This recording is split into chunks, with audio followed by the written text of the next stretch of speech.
الحمد لله وكفى وسلام على عباده الذين اصطفى أما بعد فأعوذ بالله من الشيطان الرجيم يا أيها الذين آمنوا صلوا عليه وسلموا تسليما اللهم صل على سيدنا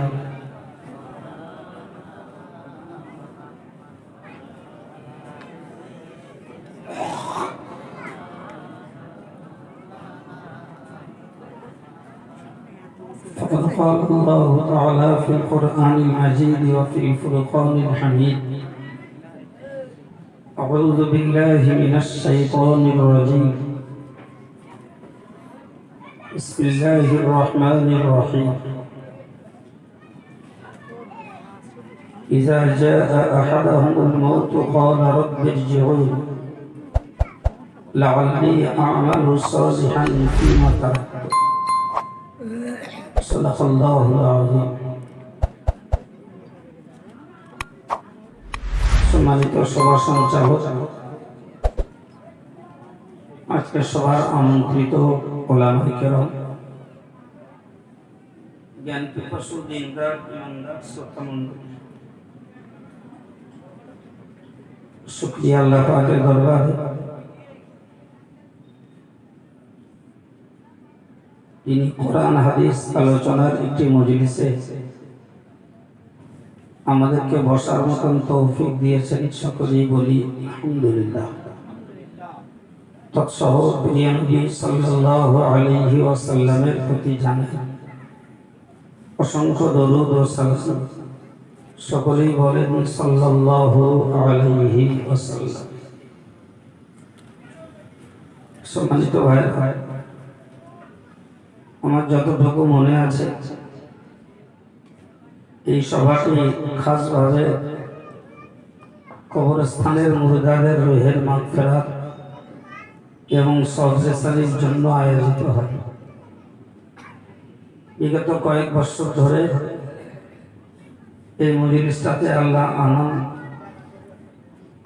সেজন্য স্মরণ করে কথাটিকে বললাম। এতক্ষণ ধরে মৌলানা আব্দুর রাকিব সাহেব তিনি ইমানের উপরে স্থিরতার ব্যাপারে আপনাদেরকে কথা শোনাচ্ছিলেন। আমি প্রসঙ্গটাকে সামনে রেখে আপনাকে একটু কথা বলছি। ভাই, আমরা যত মানুষ পৃথিবীতে আছি আর যত মানুষ এসে চলে গেছেন আর আগামীতে যত মানুষ আসবেন,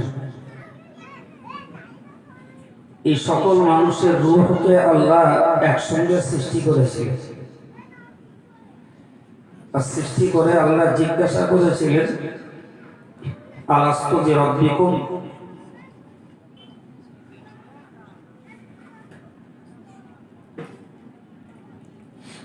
আমি কি তোমাদের প্রভু নই?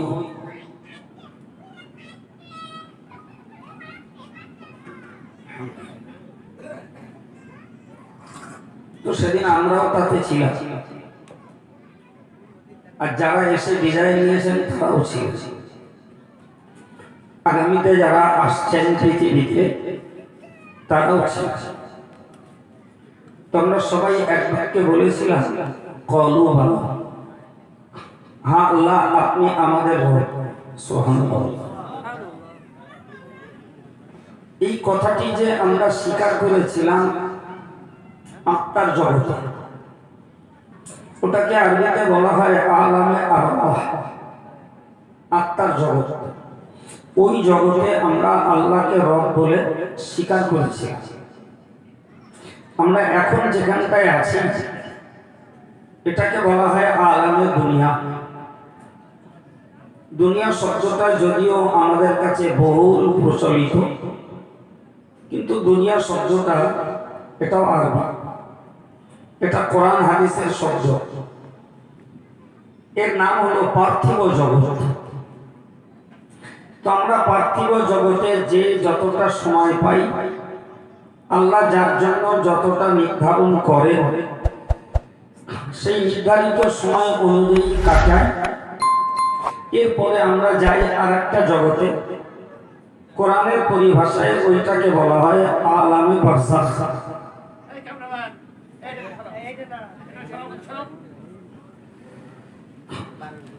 আলামে বারজাখ এর বাংলা অর্থ হলো মধ্য জগৎ, যেটা আমাদের কাছে সহজ হয় আমরা বলি কবর। কিন্তু মনে রাখবেন, কবর মানে শুধু ওই মাটির ঘরটা নয় বাবা, বরং দুনিয়ার শেষ আর আখিরাতের শুরু। এই সময়টা যিনি যেখানেই কাটান ওইটাই তার কবর। কথা বোঝাতে পারলাম? একটা মানুষ আমাদের সামনে স্বাভাবিকভাবে মৃত্যুবরণ করলেন, আমরা তাকে গোসল দিয়ে দাফন করিয়ে জানাজা পড়ে সসম্মানে দাফন করব, এটাকে আমরা কবর বলছি। কিন্তু মনে রাখুন, কাউকে যদি মাছে খায়, কেউ যদি আগুনে পুড়ে ছাই হয়ে যায়, কাউকে যদি বাঘে খেয়ে নেয়, তো সেখানেই তো তার দুনিয়ার জীবন শেষ। আখিরাতের জীবন যখন শুরু হবে, এই মাঝখানটাকে সাহিত্যের পরিভাষায় বলা হয় মধ্য জগৎ। আমরা আমাদের বোঝার জন্য বলি কবর। তো আমি কি বললাম, ছিলাম আলামে আরওয়াহে, সেখান থেকে এসেছি আলামে দুনিয়ায়, এখান থেকে যাব আলামে বারজাখ তথা মধ্য জগতে, ওখান থেকে উঠব, শুরু হবে আলামে আখিরাত, পরজগৎ। তাহলে অ্যাকচুয়াল জগৎ হলো কটা বাবা? চারটা। একটা আত্মার জগৎ, একটা পার্থিব জগৎ, একটা মধ্য জগৎ বা কবর জগৎ, আর একটা পরজগৎ। এবার আমার অবস্থা বুঝো, আমরা যখন আত্মার জগতে ছিলাম তখন আল্লাহ জিজ্ঞাসা করেছিলেন যে আমি কি তোমাদের রব নই? আমরা বললাম হ্যাঁ, আপনি আমাদের রব। এবারে পার্থিব জগৎটা কাটানোর পরে যেই কবরে গেলাম, ওই প্রশ্নটাকে আল্লাহ ঘুরিয়ে করবেন। বললেন, বলো বান্দা, মান রব্বুকা, তোমার রব কে? তোমার রব কে?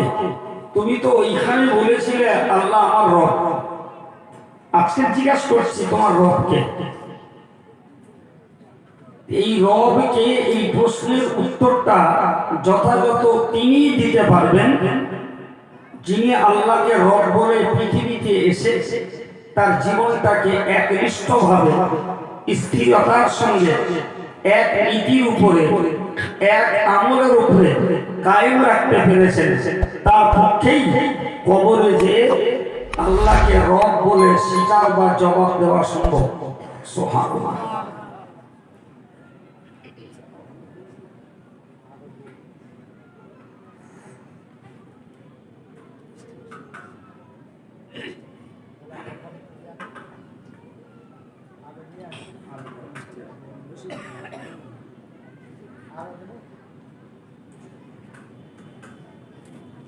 যে পর্যন্ত বললাম আপনারা যথেষ্ট জ্ঞানী মানুষ, অশ্বনা মানুষ, দিনদার মানুষ, সুতরাং আপনাদের সঙ্গে খুব সাধারণ সাবলীল ভাবে ভাষায় গল্পের ছলে কথাটা বোঝাচ্ছি। তাই যিনি পার্থিব জীবনটা, দুনিয়ার জীবনটা একনিষ্ঠ নীতির উপরে, আমলের উপরে স্থির থাকতে পারবেন, ওনাকে যখন কবরে নেওয়া হবে, ফেরেশতা এসে জিজ্ঞাসা করবেন মান রব্বুকা, তিনি স্থিরতার বরকতে এক কথায় বলে দেবেন রব্বি আল্লাহ, আমার রব হলে আল্লাহ। কিন্তু পৃথিবীর জমিনে যিনি অস্থির, যার নীতির মূল্য নেই, যার আদর্শের মূল্য নেই, যার আখলাকের মূল্য নেই, যার আমলের স্থিরতা নেই, ভাই কলেমার উপরে যিনি দাঁড়াতে পারবেন না, ওনার পক্ষে রব্বি আল্লাহর পরিবর্তে বলতে হবে লা আদরি, কে আমার রব আমি জানি না। নাউজুবিল্লাহ। প্রিয় ভাইরা আমার, হাদিস শরীফে এসেছে যিনি কবরে বলবেন আমার রব আল্লাহ, সঙ্গে সঙ্গে আল্লাহর পক্ষ থেকে ঘোষণা হবে সাদাকা আব্দি, আমার বান্দা সত্য কথা বলেছে। সুবহানাল্লাহ, একটু মহব্বত করে বলে সত্য বলেছে, মানে সে আলামে আরওয়াহাতে যা বলেছিল আজকের কবর জগতে এসে তাই বলেছে। সুবহানাল্লাহ। জি, সঙ্গে সঙ্গে তার জন্য আরেকটি ঘোষণা হবে ফাফতাহ লাহু বাবান ইলাল জান্নাহ, আমার এই বান্দার জন্য জান্নাতের দিকে একটা দরজা খুলে দেবে। সুবহানাল্লাহ। অন্য মানুষ হবে না, আমি চেল্লাবেল্লা করবো না গো, আপনাদের ব্রেনটার দাম আছে।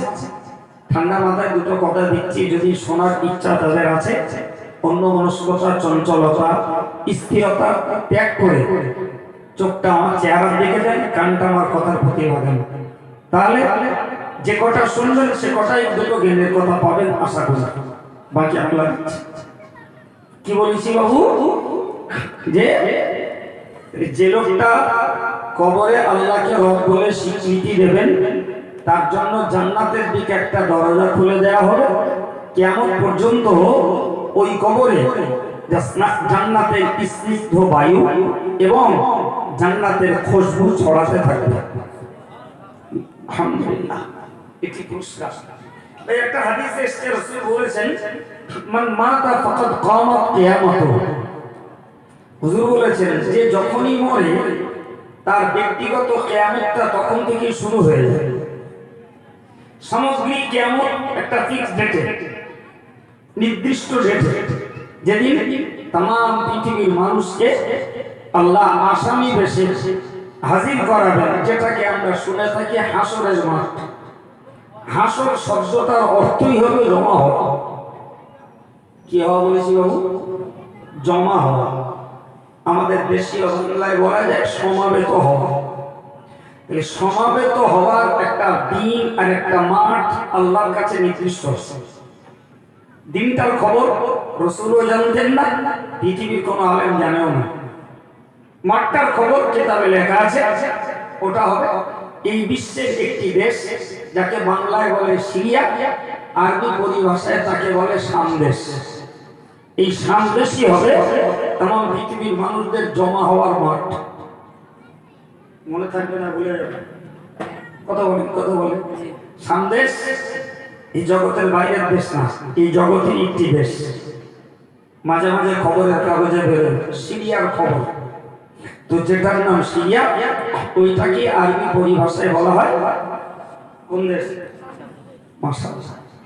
ওই দেশটাই হলো तमाम পৃথিবীর মানুষদের একত্রিত হওয়ার জায়গা। ভাই, তো আমি আপনাকে কি বোঝাচ্ছিলাম যে কিয়ামত পর্যন্ত যে মানুষটা কবরে থাকবে, আমার রাসূলুল্লাহ বললেন যে ওই লোকটার জন্য কবরটাই হলো কিয়ামত। কেন বলেন তো ভাই? কিয়ামতের মাঠে না, অরিজিনাল যে কিয়ামতের মাঠ, সেখানে প্রশ্ন উত্তর বা কৈফিয়তের ভিত্তিতে কারো তিরস্কার, কারো পুরস্কার, কারো জান্নাত, কারো জাহান্নাম। ততই বছর এই কবরে পার্সোনাল প্রশ্নের ভিত্তিতে কবরটাই কারোর জন্য জান্নাতের বাগান, কারোর জন্য জাহান্নামের গর্ত। কথা ক্লিয়ার হচ্ছে কি? হ্যাঁ, এই জন্য রাসূল বলেছেন আল কবরু রাউদাতুম মিন রিয়াদিল জান্নাহ আও হুফরাতুম মিন হুফারিন নার। হুজুর বলেছেন কবর হয় জান্নাতের বাগান, না হলে জাহান্নামের একটা গর্ত। একই কবরস্থানে 10, 20, 50, 100 মুর্দাও থাকতে পারে, বেশিও থাকতে পারে। পাশাপাশি কবর, মাঝখানে হয়তো ফুটকানি একটা মাটির বেড়া। এই কবরটাই চলছে জান্নাতের খুশবু আর হাওয়া, আর ওই কবরটাই চলছে জাহান্নামের লু আর দুর্গন্ধ। কথা কিছু বোঝা যাচ্ছে? হ্যাঁ প্রিয় ভাই আমার, বিশ্বাস করুন আমরা ভাই ভাই বসে আছি, আল্লাহ না করুন আমাদের মধ্যে কারোর একটা পেট বেদনা শুরু হয়েছে। তো যে লোকটা পেট বেদনার যন্ত্রণায় কষ্ট পাচ্ছে বাবু, বাহ্যিক অঙ্গ প্রত্যঙ্গে তিনিও যা আমরাও তাই, কিন্তু ওই লোকটা যে কষ্ট পাচ্ছে, বিশ্বাস করুন আমরা তার কষ্টের বহিঃপ্রকাশ বুঝে কষ্টের অনুভূতিটা বলে আমরা পাচ্ছি না। লোকটা কাতরাচ্ছে, ছটফট করছে, জি তো হয়তো বড় জোর আমরা তার জন্য একটু ট্রিটমেন্টের ব্যবস্থা, কে একটু ডাক্তার বাড়িতে নিয়ে যাওয়া ইত্যাদি করতে পারি। কিন্তু বলুন না, ওই লোকটার যে কষ্টটা পাচ্ছে আমরা কাছে থেকে সেই কষ্টটা কি ভোগ করছি? আচ্ছা বাবা, এটা যদি আমরা ভাই ভাই বসে পাশাপাশি বসে আছি, এই যদি হয় তাহলে কবরে এ পাশটায় একজন জান্নাতি মানুষের কবর, ও পাশটায় একজন জাহান্নামী মানুষের কবর, দুটো মানুষের মজা তৃপ্তি কষ্ট দু রকমের, কেউ কারোর বোঝার নেই, কেউ কারোর একদম না। প্রিয় ভাইরা আমার, তাহলে আপনাকে আমি বলছিলাম যে লোকটা রব্বি আল্লাহ বলে স্বীকার করে, আল্লাহ পাক তার জন্য বার্তা দেন সাদাকা দি, আমার বান্দা সত্য কথা বলছে। পক্ষান্তরে যে দুর্ভাগা, যে কপাল পোড়া, পৃথিবীতে আসার পরে কলেমার উপরে ঠিক থাকতে পারি না, কলেমার উপরে স্থির থাকতে পারি না, ভাই ওই লোকটা কবরে যাওয়ার পরে যখন প্রশ্নের মুখোমুখি হবে, মান রব্বুকা, ও এক কথায় বলবে লা আদরি, আমি জানি না, আমি জানি না। তার মানে দুনিয়ার জমিনে ও আল্লাহ পাকের প্রতিপালকত্বের উপরে স্থিরভাবে দাঁড়াতে পারি না, স্থিরভাবে দাঁড়াতে পারি না। আজকে সেই জন্য বলতে বাধ্য হচ্ছে আমি জানি না। আমার আল্লাহ সঙ্গে সঙ্গে বলবেন কাযাবা আব্দি, আমার বান্দা মিথ্যা কথা বলছে। ওরে আমি পৃথিবীতে পাঠানোর আগে জিজ্ঞাসা করেছিলাম, তখনও বলেছিল যে আল্লাহ আপনি আমার রব, আর আজকে বলছে আমি জানি না, তার মানে মিথ্যা কথা বলছে। ফাফতাহু বাবান ইলান নার, ওই লোকটার জন্য জাহান্নামের দিকে একটা দরজা খুলে দেবে। ফলে জাহান্নামের উত্তপ্ত বায়ু এবং জাহান্নামের দুর্গন্ধ ওর কবরে চলতে থাকবে কিয়ামত পর্যন্ত। সম্মানিত ভাইরা আমার, আপনাদের মতো জ্ঞানী গুণী মানুষের কাছে আমি এটাকেই বোঝাতে চাইলাম যে রাসূল বলেছেন মান মাতা ফাকাদ কামাত কিয়ামাতুহু, যে যখনই মরল তার নিজস্ব কিয়ামত তখন থেকেই শুরু, তখন থেকেই শুরু। আসল কিয়ামত ঘটবে তো ইসরাফিলের সিংহা ফুৎকারের পর, সেদিন তো সবাইকে কৈফিয়তের জায়গায় দাঁড়াতে হবে, এখানে ব্যক্তিগত। এখন বলে এই আলোচনার ভিত্তিতে আমাদেরকে একটা স্থির কথা শিখতে হবে, সেটি হলো আমরা যারা মুমিন মুসলমান, আমরা যারা দিনদার ইমানদার, আমরা যারা কলেমার ভাই বোন, আমাদেরকে এই কলেমার চাহিদার, কলেমার চরিত্রের উপরে পৃথিবীর সবকিছুর বিনিময়ে আমাকে এর উপরে দাঁড়িয়ে থাকা লাগবে। কোনো অবস্থাতে এটাকে হাতছাড়া করা চলবে না। কিন্তু বাস্তব অবস্থাটা যদি আমরা মূল্যায়ন করি বাবু, তো স্বীকার করতে বাধ্য। এমনও প্রচুর মুসলমান আছে জি সামান্য কিছুর বিনিময়ে কলেমার বিপরীত কাজ করে বসে। সামান্য কিছুর বিনিময়ে রাগ করবেন না, সত্যটা স্বীকার হন। একই কলেমা, একই কলেমা, এক কলেমা পড়ে কেউ নামাজি, এক কলেমা পড়ে কেউ তাহাজ্জুদ গুজার, একই কলেমা পড়ে কেউ দাড়িওয়ালা টুপিওয়ালা, একই কলেমা পড়ে কেউ আল্লাহওয়ালা সুফি দরবেশ, আবার সেই কলেমা পড়ে কেউ মাতাল, সেই কলেমা পড়ে কেউ চোর, সেই কলেমা পড়ে কেউ চিটিংবাজ, সেই কলেমা পড়ে একদল মেয়েরা বেপর্দা বেহায়া বেলিঙ্গাপনা, সেই কলেমাই পড়ে একদল তাস্কর জোয়াখোর। সবার কাছে একই কলেমা, কিন্তু চরিত্রটা সবার এক পর্যায়ের নয়। ঠিক না ভুল? জোরে বলেন। এটাকে ভাবতে হবে। একই কলেমা পড়লাম, যে কলেমা সাহাবীরা পড়েছেন সেই কলেমা আমরা পড়ছি, সাহাবীরা পড়েছেন সেই কলেমা আমরা পড়ছি। তো সাহাবীদের কলেমা এত শক্ত, এত প্রখ্যাত, এত মজবুত যে জীবন হানিকার কষ্ট দেওয়া হয়েছে, অথচ তারা আল্লাহকে এক বলা বন্ধ করেননি। সুবহানাল্লাহ। আল্লাহ এটাকে বলা তারা বন্ধ করে। অথচ সেই কলেমা পড়ার পরে আমরা মৌখিকভাবে আল্লাহকে এক বলছি, কিন্তু কার্যত দেখা যাচ্ছে আমাদের মাবুদ এক না আরো আছে। ভুল বলছি? আল্লাহ বললেন আফারাইতা মান ইত্তাখাযা ইলাহাহু হাওয়া, আল্লাহ বললেন নবী হে, তুমি কি ওই রকম লোক দেখেছো যে লোকটা নিজের মনটাকে আরেক খোদা বানিয়েছে? কারে খোদা বানিয়েছে? কথা বলেন, কথা বলেন। আমি আপনার শত্রু না, আপনাদের কাছেও আমি অপরিচিত না। কথা বলেন, মাথায় ঢুকবে। আল্লাহ বললেন যে তুমি ওই লোককে দেখেছো নবী যারা নিজের মনটাকে আরেক খোদা বানিয়েছে। কারে বানিয়েছে যদি বলে? খোদা কারে বানিয়েছে? নিজের মনকে। কাকে? মুখে বলছি লা ইলাহা, কোন মাবুদ নেই, সঙ্গে বলছি ইল্লাল্লাহ, কেবলমাত্র আল্লাহ। তাহলে এক কথায় মানে হলো কি, যে আল্লাহ ছাড়া কোনো মাবুদ, কোনো উপাস্য কেউ নেই। আচ্ছা, ওই লোকটাই হালকার যদি আবার মনটারে মাবুদ বানায়, মনটাকে উপাস্য বানায়, তো মন বলছে নামাজ পড়তে হবে না, তা পড়ে না।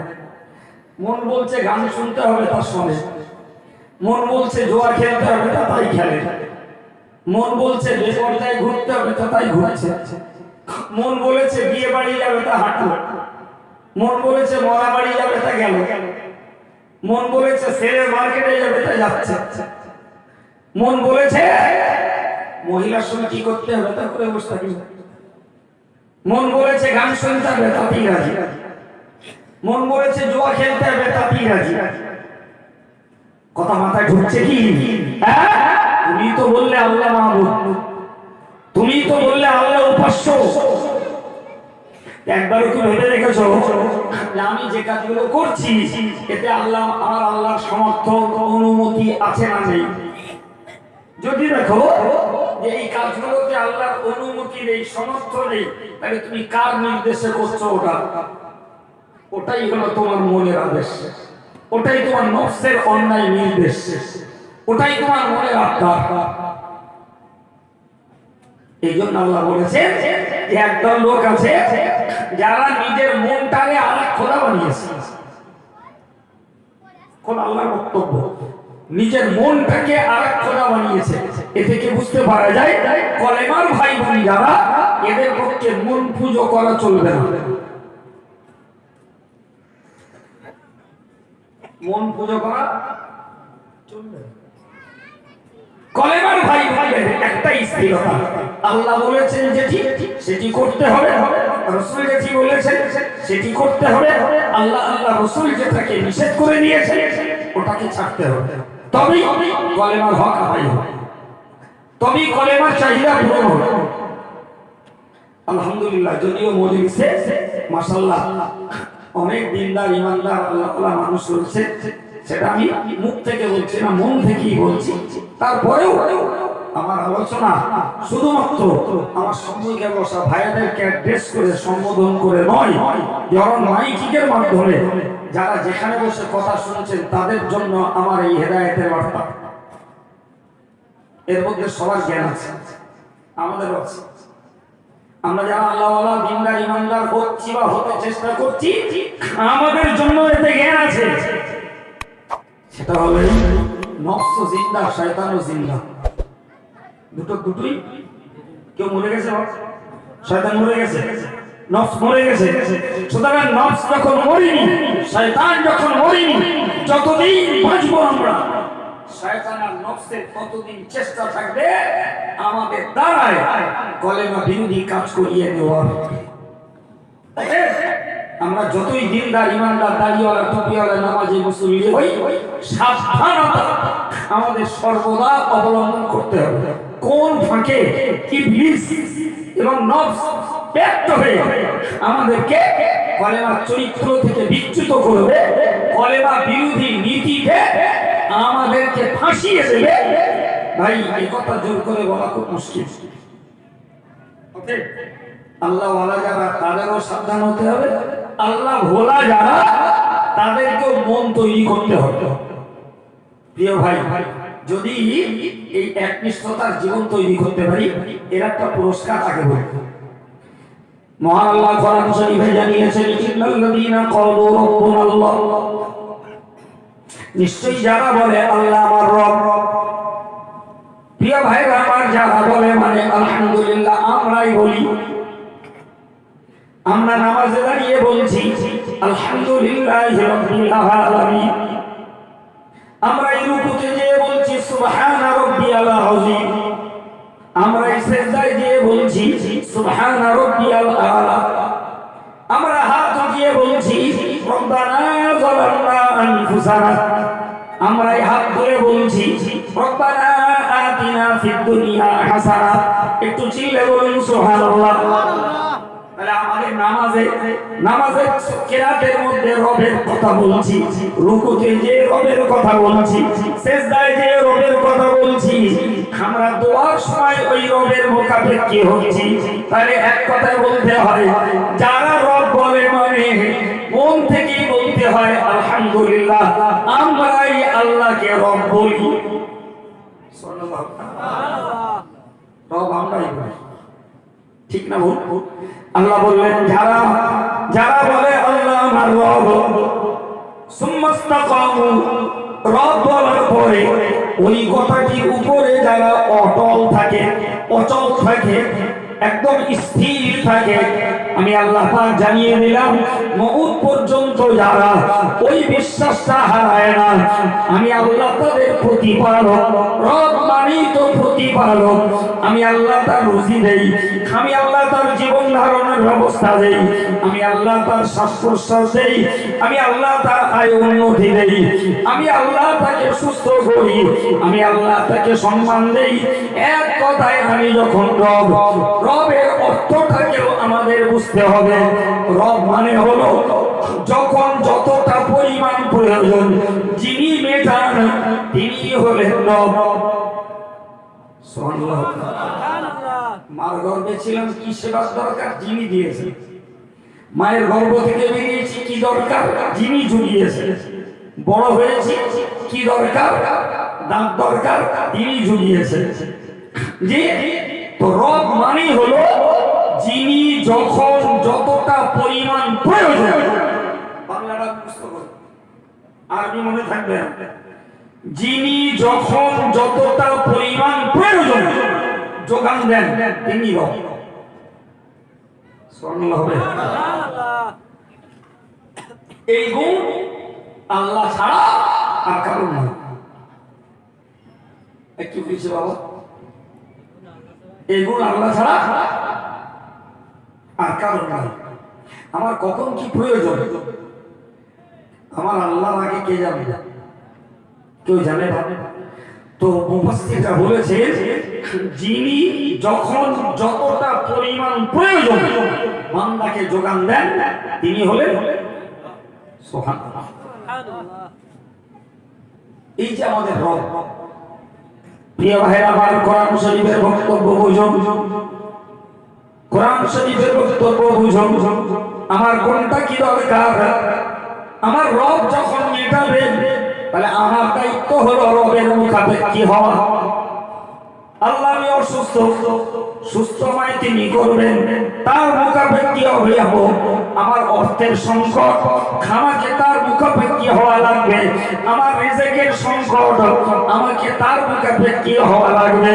আমি সম্মানটা হানির ভয় পাচ্ছি, তার মুখাপেক্ষী আমার ভয় হওয়া লাগবে। আমি কোন নির্যাতিত, নিপীড়িত, লাঞ্ছিত হওয়ার ভয় পাচ্ছি, সেক্ষেত্রেও আমাকে তার মুখাপেক্ষী হওয়া লাগবে।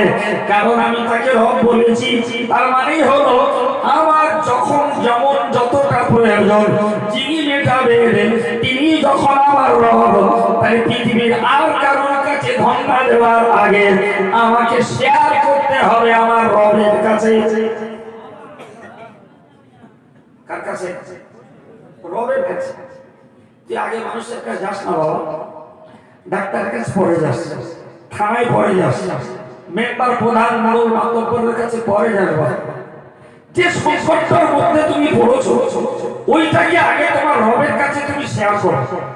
আগে রক্ত, আল্লাহ আমার টাকার দরকার, আল্লাহ আমি অসুস্থ হয়ে পড়েছি, আল্লাহ আমার পরিবার অসুস্থ হয়ে পড়েছে, আল্লাহ আমি সমস্যায় পড়ছি, আল্লাহ আমি জাতি সমাজের কাছে নির্যাতিত কোণঠাসা হচ্ছি, আল্লাহ আমি আমার সম্মান হানির ভয় পাচ্ছি। তুমি আগে শেয়ার করো।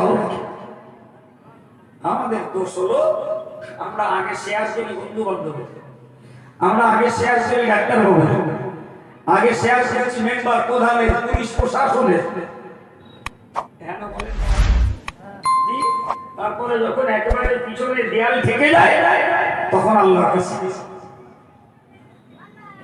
এটা আমাদের সাধারণ প্রথা বাবু, এই প্রথাটা আমাদের ছাড়তে হবে।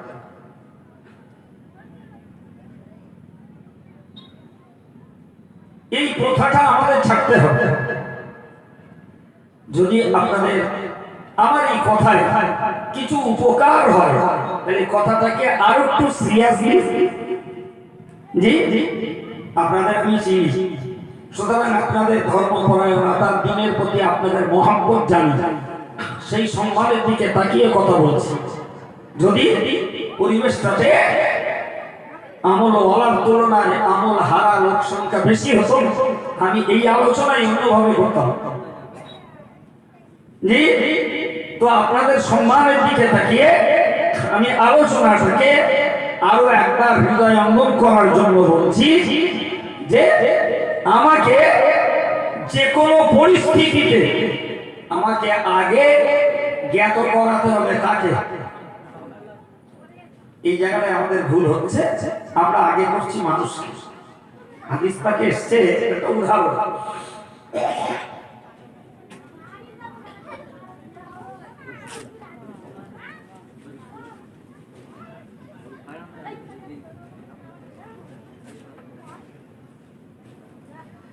প্রিয় ভাই আমার, আপনারা নীরবে শুনছেন তার জন্য শুকরিয়া আদায় করছি, ধন্যবাদ। বুঝুন, কালে আমরা সব বিষয়ে কাকে বলবো যদি বলে, আমরা যে আল্লাহকে বলি না তা না, কিন্তু আল্লাহকে বলি কখন বলেছি বলেন তো? যখন আর পিছনের জায়গা থাকে না তখন আল্লাহকে বলি, যখন চরম মুহূর্ত এসে যায় তখন বলি। ওটা সিস্টেম না। কোরআন শরীফে আল্লাহ বলেছে ওইদা রাকিবু ফিল ফুলকি, মানুষের একটা সাধারণ অভ্যাস হলো এরা যখন সাগরে কিস্তিতে চড়ে, আর সাগরে যখন ঝড় ওঠে কিস্তিটা তখন ডুবুডুবু ফেরায়, তখন ডুবুডুবু।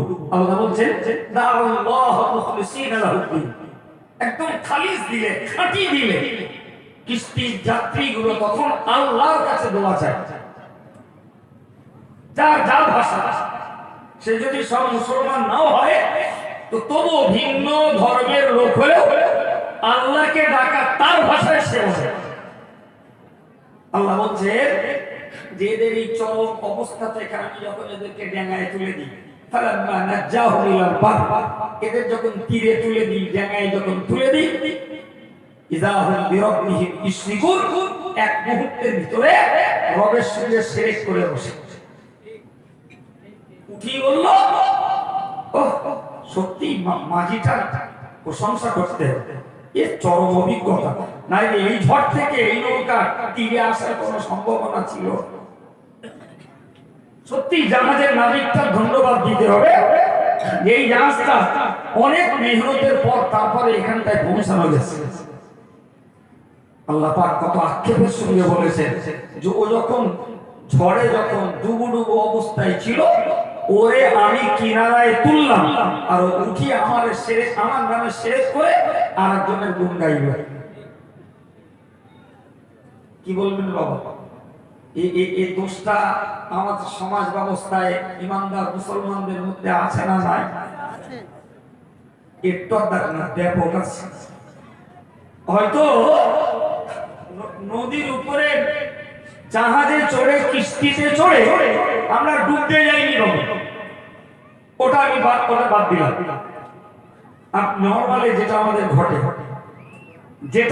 ঘটে সেটি হলো এরকম, প্রায় মরে গেল, তো ওই ডাক্তারের ওষুধ খেয়ে বেঁচে দিচ্ছে। এই মুসলমানরাই বলছে প্রায় কি বলেন বলে প্রায় মরে গেল। ডাক্তার দেখে দেখে ফের শেষ পর্যন্ত ওই ডাক্তারের ওষুধ খেয়ে এখন বেঁচে গেছি। ডাক্তারের ওষুধে জীবনে রোগ সারে।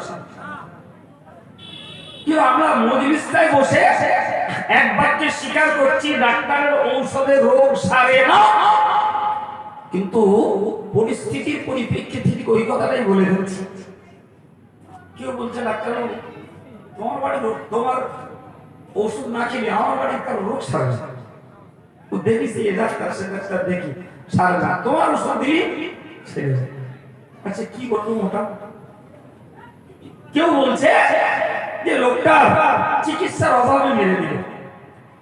এই মুসলমান নাই বলছে ঠিক কোন চিকিৎসা দিলে লোকটা বেঁচে যেত। কথা বলছে না কেন? আমি বানিয়ে বানিয়ে বলছি এগুলো নাকি না সমাজে এরকম বলার লোক আছে? অন্য কমিউনিটিতে অন্য জাতি ধর্মের মাঝে কে আসে না আসে আমার দেখা দরকার নেই, যেন আমার মুসলমান কলেমার ভাইরা একথা বলছে, কলেমার বোনেরা একথা বলছে। তাহলে পরিষ্কার প্রমাণ হচ্ছে যে তুমি কলেমা পড়েছো ঠিকই, কলেমার কিছু গুণ চরিত্র তোমার মধ্যে পাওয়াও যাচ্ছে, এটাও সত্য, কিন্তু পর্যায়ক্রমে তুমি কলেমার উপরে স্থির নও,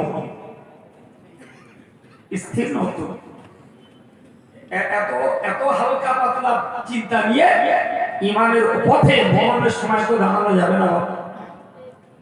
এখন চাঙ্গা পিরিয়ডে যদি এই চলমল হয় তাহলে মরণ দুয়ারে তো পরিস্থিতি সঙ্গীন কঠিন, তখন তো আরো বেশি চটচল করবে। এই জন্য আমার আল্লাহ বলেছেন ইন্নাল্লাযীনা ক্বালু রাব্বুনাল্লাহ, যারা বলে আল্লাহ আমার রব, সুম্মাস্তাকামু, এবং ওই কথাটির উপরে অটল হয়ে যায়, অনড় হয়ে যায়, অবিচল হয়ে যায় পার্থিব কোন স্বার্থে আর মন পূজা করতে যে আমি আল্লাহ যে তার রব এটা সে ভুলে যায় না। জোরে বলুন সুবহানাল্লাহ। কোন অবস্থাতেই সে বলে আল্লাহ আমার রব। আমরা শুনে থাকি বাবু, ভুলে যায়। মাঝে মাঝে কানে পড়লে আমাদের এই ফাটা পড়া হৃদয়টা একটু জোয়ার আসে। কথাগুলো সত্যি ভালো, সত্যি আমাদের জন্য উপকার, কিন্তু মনোযোগ চাই, স্থিরতা চাই। যে আপনি বলেন নবী ইব্রাহিম আলাইহিস সালামকে যখন নমরুদ তাকে অগ্নিকুণ্ডে ফেলতে চাচ্ছি, ব্যবস্থা পাকাপাকি, তাকে চরকায় বসানো, তাদের ওই জমানার প্রক্রিয়া অনুযায়ী চরকা তাকে পাক দেবে, ইব্রাহিম আলাইহিস সালাম অগ্নিকুণ্ডে যে পড়বে। এলেন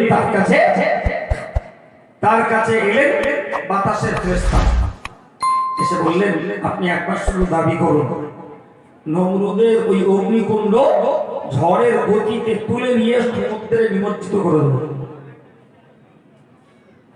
তিনি বললেন না, আমি আপনার কাছে বলবো, আমি আপনার কাছে দাবি করব না। পরে পানির ফেরেশতা এসে বললেন আপনি শুধু একটু দাবি করুন, এই মুহূর্তে এমন প্রবল বর্ষণ করব নমরুদের ওই শিখাযুক্ত অগ্নি পানিতে নির্বাপিত হয়ে যাবে। হযরত ইব্রাহিম বলেছিলেন কেন আপনারা আমাকে বারবার বিরক্ত করছেন? আমার আল্লাহ আমাকে পরীক্ষা নিচ্ছেন, আমাকে একটু পরীক্ষাটা দিতে দেন। একবার জোরে বলুন সুবহানাল্লাহ। আমার আল্লাহ আমাকে পরীক্ষা নিচ্ছেন, তিনি আমার রব আর আমি তার খলিল, আমি তার দোস্ত। আল্লাহর ফেরেশতারা কেন আপনারা বিরক্ত করছেন? আল্লাহর দোস্ত আমি অগ্নিতে পুড়ে মরব, আমার রব তিনি দেখবেন। এটাই যদি তার কাছে সন্তুষ্টি হয়, আমি ইব্রাহিম তাতেই সন্তুষ্ট। কত শক্ত মানসিক, যেখানে জীবন নিয়ে খেলা, অথচ বিচলতা নেই, অথচ অস্থিরতা নেই, চঞ্চলতা নেই, কোন ভয় ভীতি কিচ্ছু নেই। ভাই এই কথাগুলো আমরা মাঝে মাঝে শুনলে পরে আমাদের মনটা একটু শক্ত হতো, আমাদের মনটা একটু চাঙ্গা হয়। সম্মানিত ভাই আমার, হযরত ইব্রাহিম আলাইহিস সালাম বললেন কেন আমাকে আমাকে বারবার বিরক্ত করছেন, আল্লাহ আমাকে পরীক্ষা নিচ্ছেন, আল্লাহর পরীক্ষাতে আমাকে পাস করতে দেন, আমাকে পাসটা করতে দেন। যদি তিনি মনে করেন তার বন্ধুকে তিনি আগুনে পোড়াবেন, তোমরা কেউ আমায় রক্ষা করতে পারবে না। যদি তিনি মনে করেন তার বন্ধুকে তিনি বাঁচাবেন, ও বাতাসের ফেরেশতা আপনাদের সাহায্য আমার লাগবে না, হে ভারী ফেরেশতা আপনাদের সাহায্য আমার লাগবে না, সময় হলে আমার রব আমাকে সাহায্য করবে। ইমাম নববী লিখেছেন, যথারীতি তিনি চরকা থেকে বেরিয়েছেন, চরকার অগ্নিকুণ্ডর মাঝামাঝি পৌঁছে যাচ্ছেন, তখন ইব্রাহিম, ইমাম নববী লিখেছেন, ওই সময় তিনি বলছিলেন হাসবি আল্লাহ আলাইহি তাওয়াক্কালতু ওয়া ইলাইহি উনীব। তিনি কি বললেন? আমার জন্য আল্লাহ যথেষ্ট। একটু মহব্বত করে বলেন, আমার জন্য আমার আল্লাহ যথেষ্ট। আলাইহি তাওয়াক্কালতু, আমি তার উপরে ভরসা করছি, ওয়া ইলাইহি উনীব, আমি শেষ পরিণতিতে তার কাছেই ফিরে যাব। আল্লাহ পাকের রহমতের দুয়ার খুলে গেল। যে ইব্রাহিম বললেন আমার জন্য আল্লাহ যথেষ্ট, মুহূর্তের ভিতরে আল্লাহ পাক মেসেজ দিলেন, বার্তা দিলেন আগুনের কাছে, ইয়া নারু, হে আগুন, কুনি বারদাও ওয়া সালামান আলা ইব্রাহিম, হে আগুন আমার ইব্রাহিমের উপরে শান্তিদায়ক ঠান্ডা হয়ে যাও। হযরত ইব্রাহিম ওই অগ্নিকুণ্ডে ছিলেন 40 দিন।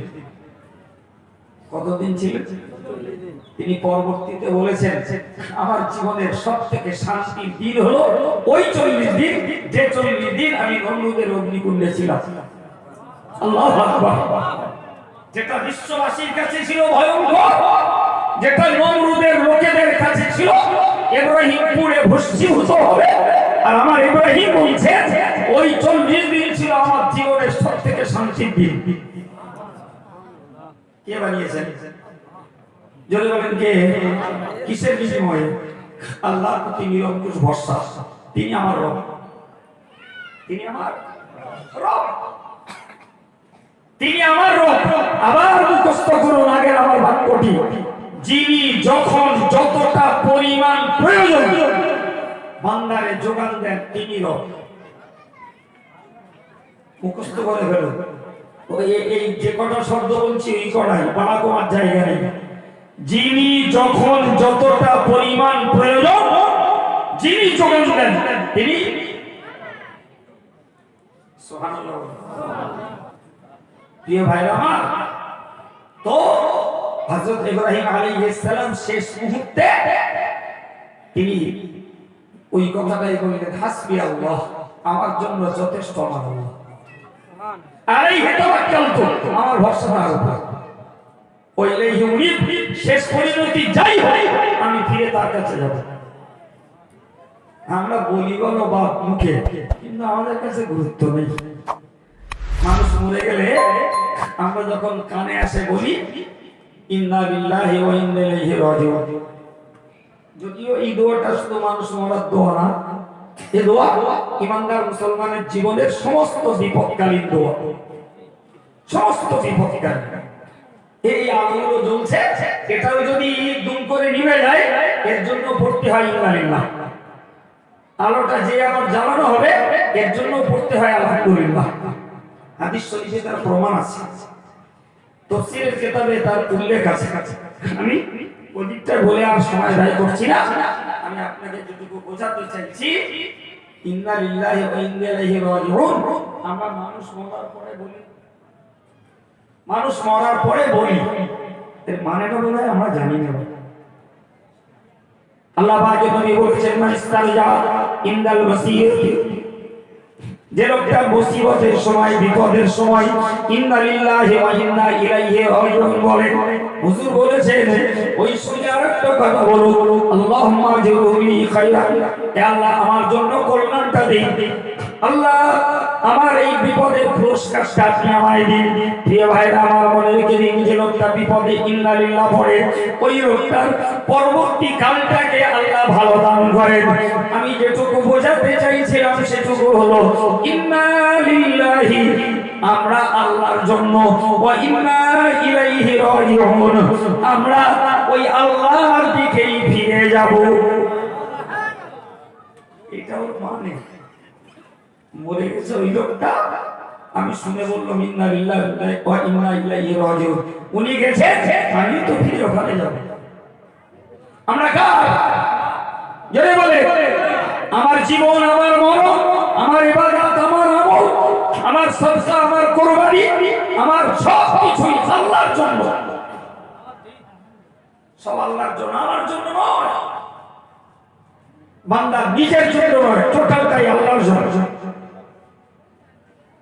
জি, এই কথাটি ওই ইন্না লিল্লাহর মধ্যে বলা আছে, ইন্না লিল্লাহ, আমরা আল্লাহর জন্য, ওয়া ইন্না ইলাইহি রাজিউন, এবং নিশ্চয়ই আমরা আল্লাহর কাছে প্রত্যাবর্তনকারী। কথাটা ধ্রুব সত্য না মিথ্যা? যাব কোথায়? যাত্রা যেখান থেকে শুরু, যাত্রা শেষে সেখানেই যাব। কথা বলে, দেবকের লোক গেছে দিল্লি, হিল্লি, কলকাতা, গুজরাট, বোম্বাই, কাজ মিটিয়ে ঠিক কোথায় আসবে? দেবকে আসবে। বান্দার যাত্রা শুরু হয়েছে আল্লাহ পাকের কুদরত থেকে, বান্দার যাত্রা শেষে আল্লাহর কুদরতেই ফিরে যাওয়া লাগবে। কিন্তু আর কিছু নতুন করে ভাববার নেই, ওখানেই ফিরতে হবে। জি প্রিয় ভাইরা আমার, তো হযরত ইব্রাহিম যেটা বললেন, আলাইহি তাওয়াক্কালতু ওয়া ইলাইহি উনীব, আল্লাহর প্রতি আমার ভরসা, আমি আল্লাহর কাছে ফিরবো। আমরাও বলো তাই বলি, আমরা আল্লাহর জন্য আল্লাহর কাছে ফিরবো, কিন্তু মানে জানি না বলে গুরুত্ব দেই, শুধু দোয়া পড়ে থেকে জি মানে জানলে বুঝলাম, বাপ গেছে, মা গেছে, ভাই গেছে, চাচা গেছে, দাদা গেছে, তো উনি গেছেন, আমিও যাব। আমার আল্লাহ বললেন, মিনাল্লাযীনা ক্বালু রাব্বুনাল্লাহ, নিশ্চয়ই যারা বলে আল্লাহ আমার রব, সুম্মাস্তাকামু, এবং ওই কথাটির উপরে অটল অনড় অবিচল থাকে, আমি আল্লাহ পাক জানিয়ে দিলাম, ওই লোকটাকে বলা হবে তাতানাজ্জালু আলাইহিমুল মালায়েকা। ওই লোকটা যখন মুমূর্ষ পরিস্থিতিতে পৌঁছে যাবে, তখন ওই লোকটার কাছে আল্লাহ ফেরেশতা পাঠিয়ে দেবেন। জীবনটা কাটাতে হবে স্থিরতার উপরে, জীবনটা কাটাতে হবে অনড় অবিচল নীতির উপরে। 10 টাকা চা খাইয়ে দিলি, মিথ্যা কথা ঝেঁকে দিল, একদিন জনের দাম দিলে কোর্টে বলে দিল, ওরা 30 বছর ধরে করে খাচ্ছে, ওইরকম ধরনের তৈল ইমানদার নিয়ে কিচ্ছু হবে না। জি সংসারের ডেভেলপের জন্য বউরারে সমিতি করতে দিল, আর নিজে লটারি কেটে বসে থাকলো, আঙুল ফুলে গলা গছাবো, আর এদিকে বলছে আল্লাহ আমার রব। এইসব প্রতারণা চলে? হ্যাঁ, এসব প্রতারণা চলে না বাবা। আমরা এই করেই তো আমাদের ধর্ম জীবন রক্ষা করছি। কি হবে আমাদের উপরে? কিচ্ছু করার না। জি বিশ্বাস করুন, এরকম একটা অসনার কাজ না, একটা অসনার কাজ না। দিনের পর দিন, দিনের পর দিন হাক্কানি আলেমের মজলিসে বসে বসে ব্রেনের জমকে ঘষে ঘষে তুলতে হবে, তবে একদিন আমাদের দিলটা তৈরি হবে পাথরের মতো অনড় স্থির হৃদয়, সেদিন তৈরি হবে। হয়ে একদিন অসনে গেল, পরে আবার ভুলে পড়লেন, ভুলে গেল, হয়ে গেল। কথা বুঝেন না? দেশের কিছু মানুষ না জিকির করে, জানেন তো, জিকির নিঃসন্দেহে ভালো, খারাপ না, জি, কিন্তু এরা বুঝিনি বলো, জিকিরের থেকে অনেক মূল্যবান তালিমে তাসাউফের, অর্থাৎ আধ্যাত্মিকতার জ্ঞান চর্চার মূল্য আল্লাহ আল্লাহ করার তুলনায় অনেক গুণ বেশি। আমাদের দেশে অভাব ওইটা, আল্লাহ আল্লাহ বলার লোক আছে, কিন্তু তাসাউফের তালিমের লোকের অভাব। আল্লাহ প্রচুর লোকে করছে। আল্লাহ বোঝার তৌফিক দেন। কথাটা বার্তা করে বলে ফেললাম। আমি আপনাকে কি বললাম যে মানুষটা যখন জীবন ব্যাপী স্থিরতার সঙ্গে কাটাবে, মরণ দুয়ারে তার কাছে ফেরেশতা যাবে, যে বলবে আল্লাহ তাখাফু, তোমার কোনো ভয় নেই। আর তো মন খুলে বলে ওয়ালা তাহজানু, তুমি কোনো দুশ্চিন্তা করো না। একবার বললেন তুমি ভয় করো না, আবার বললেন তুমি দুশ্চিন্তা করো না। ভাই আমার কথাটা একটু বিস্তার বলছি, মনে রাখুন। একজন মুমূর্ষ মানুষের কাছে ফেরেশতা চলে যায়, ফেরেশতা চলে যেয়ে তাকে, যদি লোকটা হয় জাহান্নামী, তাকে দেখানো হয় জান্নাত। ও বান্দা, আল্লাহ তোমার জন্য জান্নাত রেখেছিল, তোমার অপকর্মের দায়ে জান্নাত থেকে তোমায় বঞ্চিত করে এই জাহান্নাম আল্লাহ তোমার জন্য বরাদ্দ করেছেন। মরার আগে ও বুঝে যায়, বলে দিতে পারে না, বলে যেতে পারে না। বলে যেতে দিলে জি ল্যাঙ্গালিঙ্গি হতো, দাঙ্গাদাঙ্গি হতো, কেউ অহংকার করতো, কেউ পাগলা হয়ে যেত। কারণ পরিবার গর্বে ফেটে পড়ত, কারণ পরিবার দুঃখের ভারাক্রান্তে মুচড়ে সংসার জীবন যাত্রাকে স্তব্ধ করে তুলত। ঠিক কিনা বলে? এই জন্য আল্লাহ বলে যেতে দেন, কিন্তু সে বুঝে যায়। সম্মানিত ভাই আমার, যে লোকটাকে আল্লাহ জান্নাতের জন্য বরাদ্দ করে, ওই লোকটাকে আগে দেখান জাহান্নাম। ও বান্দা, তোর জন্য এই জাহান্নাম ছিল, তুই জীবনটা কি ইমানের উপরে, কলেমার উপরে স্থির রেখেছিস, যে কারণে আল্লাহ তোকে জাহান্নাম থেকে মুক্তি দিয়ে এই জান্নাত তোর জন্য বরাদ্দ করলেন। পুরস্কারটা এমনি নয়। আব্দুল কাইয়ুমের কথা শুনে এই পুরস্কার পাওয়া যাবে না। জি, আজকের যুগে দুঃখের সঙ্গে বলতে হয় প্রচুর পরিমাণ ভেদধারী, প্রচুর ভেদধারী। নাম দিলে খারাপ মনে করবেন, যাদের ভিতরে যথেষ্ট ধর্মীয় সিম্বল রয়েছে বাবু, তারপরেও স্থিরতার বিরাট অভাব। কি পীর সাহেব, কি পীরজাদা, কি বক্তা, কি মৌলানা, কি হাফেজ সাহেব, কি ইমাম সাহেব, কি রাজনৈতিক নেতা, কি সাধারণ জনগণ, যেখানে স্বার্থ আছে সেখানে অস্থিরতা আছে। বার্তা বললাম, বলেন বলেন, বার্তা বললাম। দেখে দেখে ঘেন্না ধরে গেছে, দেখে দেখে ঘেন্না ধরে গেছে। দাওয়াতের জন্য, টাকার জন্য, নেতৃত্বের জন্য, সম্মানের জন্য কত লোক যে টোকা শ্যাওলার মতো ঘুরছে, দাঁড়িয়ে একটা নয়। টোকা শ্যাওলার কাজ কি? দক্ষিণে বাতাস হলে উত্তর পাড়ে গিয়ে লাগে, আর উত্তরে বাতাস হলে দক্ষিণ পাড়ে যেয়ে লাগে। এটা টোকা শ্যাওলার চরিত্র। এই জন্যই প্রিয় নবী ইমানদারের উদাহরণ দিয়েছিলেন খেজুর গাছের সঙ্গে। কার সঙ্গে? খেজুর গাছের সঙ্গে উদাহরণ দিয়েছিলেন রাসূল। রাসূল একদিন জিজ্ঞাসা করেছিলেন সাহাবাদের কাছে, যে সাহাবীরা তোমরা বলতে পারো ইমানদারের সঙ্গে দৃষ্টান্ত দেওয়া যায় এমন একটা গাছ কি? ইমানদারের সঙ্গে দৃষ্টান্ত দেওয়া যায় এমন একটা গাছের নাম? সাহাবায়ে কেরাম বলছেন, আমরা জঙ্গলে জঙ্গলে ব্রেন লাগিয়ে খুঁজতে লাগলাম কি গাছ হতে পারে। তো শেষ পর্যন্ত আমরা কোনো স্থির সিদ্ধান্ত না করে, না পেয়ে আমরা আমাদের অক্ষমতা, অপারগতা রাসূলের কাছে স্বীকার করলাম। রাসূল বললেন, ইয়া নাখলা, ওটা খেজুর গাছ। কি গাছ? সাহাবারা হতবাক হয়ে গেলেন, বললেন, ও গাছ তো আমাদের আনাচে কানাচে যেখানে সেখানে রয়েছে। কেন? আরব তো মরুভূমি, খোরমা দেশের গাছ, খোরমার দেশ, খোরমা গাছের দেশ। অথচ এই গাছটার সঙ্গে ইমানদারের তুলনা দেওয়া যায়, এটা আমরা ভাবিওনি। আমরা খুঁজছিলাম জঙ্গলি গাছ। আল্লাহ পাক নবী বুঝিয়ে দিলেন, মনে রেখে দাও, পৃথিবী জুড়ে যত ঝড় তুফান যাই চলুক না কেন, বড় বড় ঔষধ গাছ পড়ে যায়, আম গাছ পড়ে যায়, সৃষ্টি গাছ পড়ে যায়, সবখানি মাস শুধু ঝাড় উঠে পড়ে, কিন্তু দেখেছেন কোনদিন নজরে পড়েছে সহজে যে ঝড়ে খেজুর গাছ মাজা পড়া হয়ে ভেঙে পড়েছে? একটু খেয়াল করে দেখুন, খেজুর গাছ পড়ে থাকতে দেখেছেন? আল্লাহু আকবার। আমার নবীর দৃষ্টান্ত কত পল্লী গায়ের সঙ্গে যুক্ত। যে ইমানদারের দৃষ্টান্ত হলো খেজুর গাছের মতো, যত বিরোধী ঝড় তুফান শুরু হোক, যত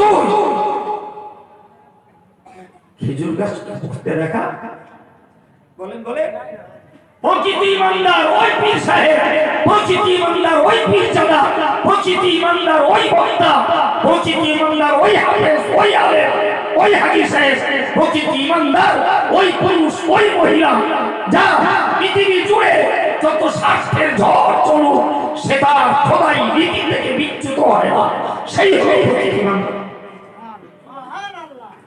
আজকে পয়সার জন্য, নেতৃত্বের জন্য, সম্মানের জন্য, গদির লোভে মানুষ আকাশ পাতাল ওলটপালট করে দিচ্ছে।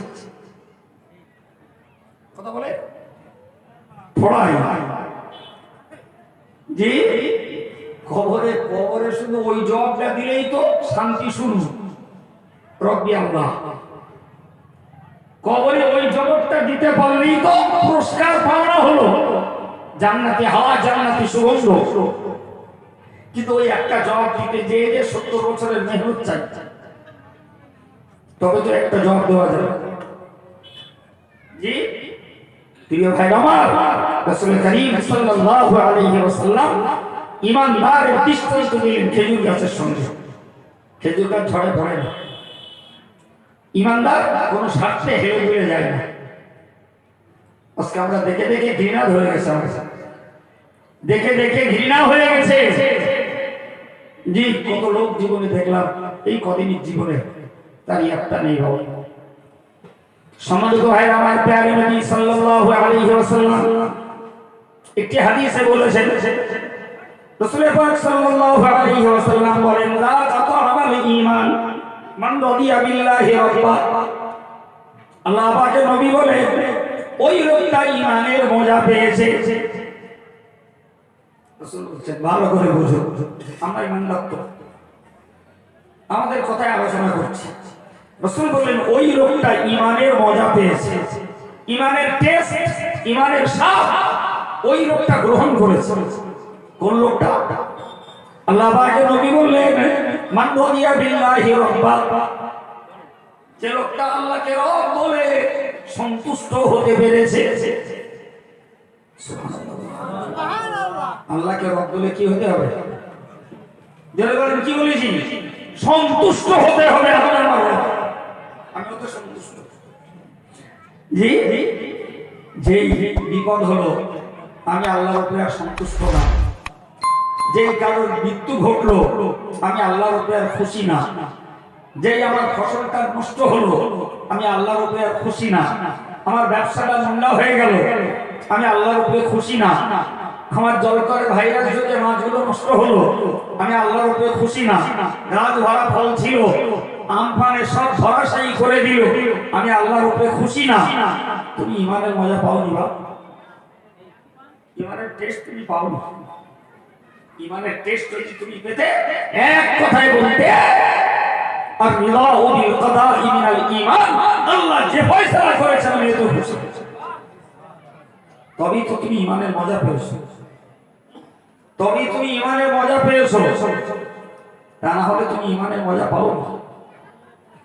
আল্লাহকে রব বলে সন্তুষ্ট হওয়া লাগবে। কিন্তু আমাদের অবস্থা কি বাবু?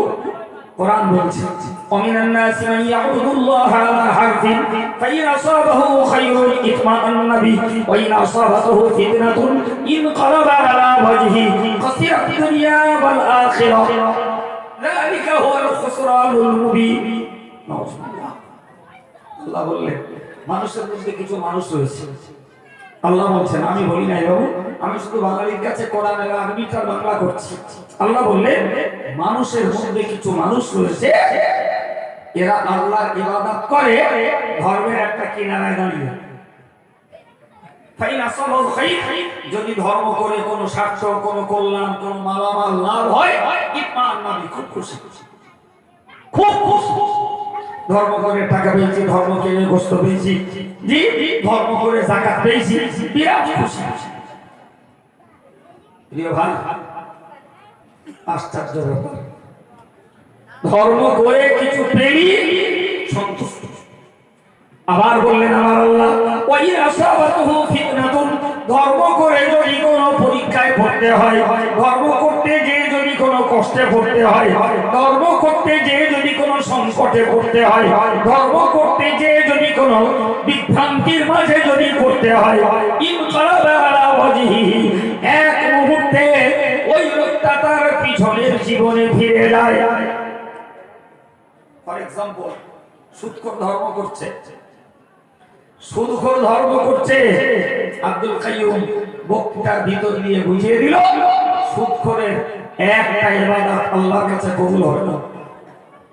এ দেখলো ফের সমস্যা, ধর্ম করতে গেলে সুদ ছাড়তে হবে, ধর্ম ছাড়ো সুদ ধর্ম। এ কেসে বান্দা বলেন, বলে ধর্ম করতে গেলে গানটাকে ত্যাগ করতে হবে। হ্যাঁ, ও দেখলো ধর্ম বাঁচাতে গেলে গান বাদ দিতে হবে, কিন্তু গান তো বাদ দেওয়া যাবে না, প্রয়োজনে নাউজুবিল্লাহ ধর্ম ত্যাগ করা যাবে, গানের প্রীতি ছাড়া যাবে না। আছে হ্যাঁ প্রিয় ভাইয়ের আমার, একটু কথা মূল্যায়ন করতে হবে। জি, আল্লাহ বললেন যে লোকটা আমাকে রব বলে, রাসূল বললেন যিনি আল্লাহকে রব বলে সন্তুষ্ট, আল্লাহকে রব বলে যদি সন্তুষ্ট হতে হয়, একটা কথা শুধু স্মরণ করুন তো বাবু, রাসূলের থেকেও আল্লাহ প্রিয় আর কে? কেউ কি? ওটাই নয়। আচ্ছা, ওই রাসূলকে দ্বীনের মধ্যে থাকতে যে তার জীবনটাকে বাজি রাখতে হয়েছিল না হয়নি? কখনো গাল, কখনো মার, কখনো অত্যাচার, কখনো তাকে সমাজ বয়কট, কখনো জানে মারার চেষ্টা, সবকিছুকে বরদাস্ত করতে হয়েছিল। তো নবী যদি এক কথা আল্লাহ এ তোমার কি বিচার, নাউজুবিল্লাহ এ তোমার কি বিচার, তোমার ধর্মের জন্য আমার মেয়ে হলো, অথচ আমি বিধর্মীদের কাছে নির্যাতিত, নিপীড়িত, লাঞ্ছিত হব, এ তোমার কেমন দয়া? বাস বিসমিল্লাহ গেল। নবী বলেছিলেন, সাহাবীরা বলেছিলেন আমরা কোথায়?